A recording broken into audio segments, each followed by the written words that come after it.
Kayaknya dalam semua. Emang bukan dalam semuanya.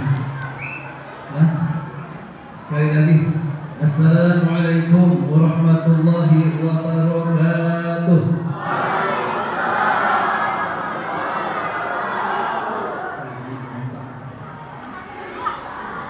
Bismillah, alhamdulillah, wassalatu wassalamu ala rasulillah, la nabiyya ba'dah.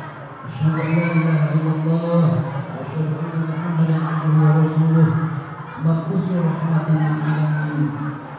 Allahumma shalli wa sallim ala sayyidina Muhammad abdika wa rasulika nabiyyil ummi wa ala alihi wa sahbihi ajma'in.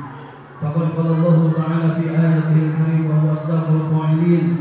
A'udzu billahi as-sami'il 'alim minasy syaithanir rajim. Bismillahirrahmanirrahim. Ya ayyuhalladzina amanu kutiba 'alaikumus shiyam kama kutiba 'alal ladzina min qablikum la'allakum tattaqun al-ayat. Wa qala Nabi sallallahu alaihi wasallam, man shoma ramadhana imanan wa ihtisaban ghufira lahu ma taqaddama min dhanbihi. Sadaqallahu alaihi wa sallam rasulullah sallallahu alaihi wa sallam minasyahidin wa syakirin walhamdulillahi rabbil alamin.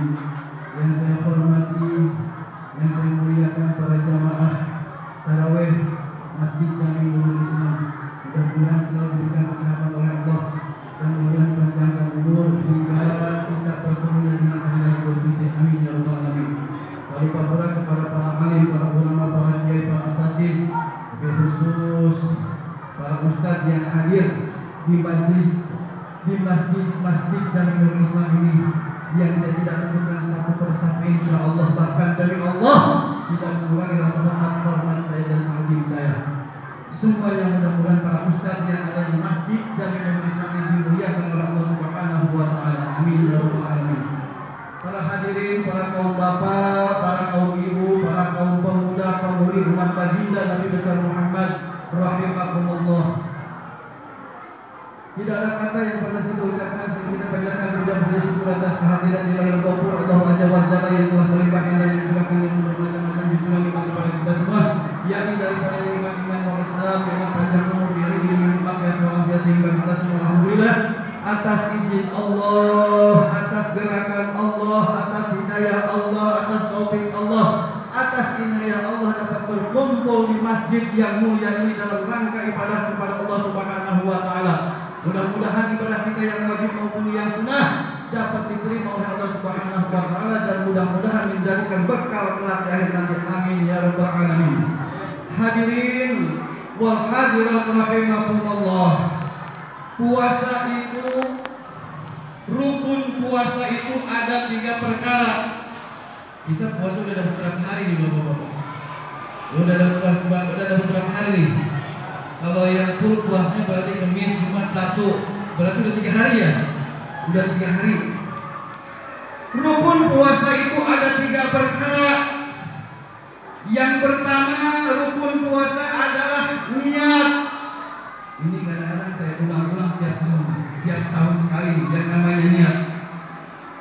Bapak dan Ibu hadirin wal hadirat rahimakumullah, yang namanya niat itu hukumnya wajib dalam mazhab Syafi'i. Kalau puasanya tidak niat, maka puasanya tidak diterima oleh Allah Subhanahu wa taala. Di mana itu letaknya niat? Letaknya niat adalah di dalam hati, bukan di mulut, bukan di bakat ya. Yang namanya niat itu adanya di hati. Bahkan ada yang namanya niat puasa yang paling pendek. Ada niat puasa yang paling pendek, nawaitu shoma godan min ramadana. Niat saya puasa besok pada bulan Ramadan.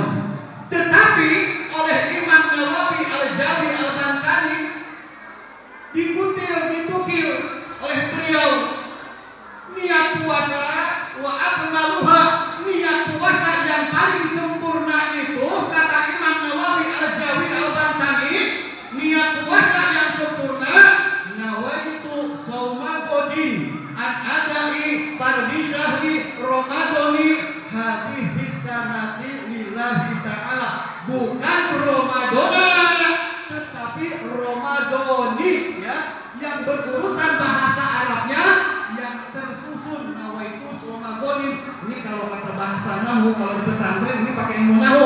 Percuma saya terangin di sini juga. Jadi mengidopakan ya, namanya nawaitu soma goni an adai tarbi syahri Ramadhani hadhihi sanati lillahi ta'ala.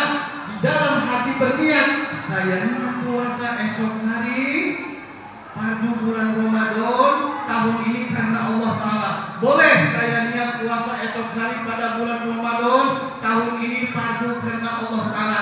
Itu yang namanya niat. Paham bapak-bapak kira-kira nih? Paham kan nih? Saya ngasih ilmu nih, mudah-mudahan nanti saya tidak diminta pertanggungjawaban oleh Allah sebagai ustaz di wilayah sini. Karena semua ustaz akan diminta pertanggungjawaban oleh Allah apabila masyarakatnya tidak paham dengan ilmu agama. Hati-hati dengan ustaz. Ya, bukan ustaz saja, umarok saja dimintai pertanggungjawaban oleh Allah. Apalagi yang namanya ustaz. Kalau masyarakatnya pada bego, ustaznya berarti goblok. Benar nggak? Benar nggak? Kenapa ustaznya diem aja? Ustaznya jangan diem aja. Kalau nggak bisa, udah. Ya, ini saya kasih tahu nih ya.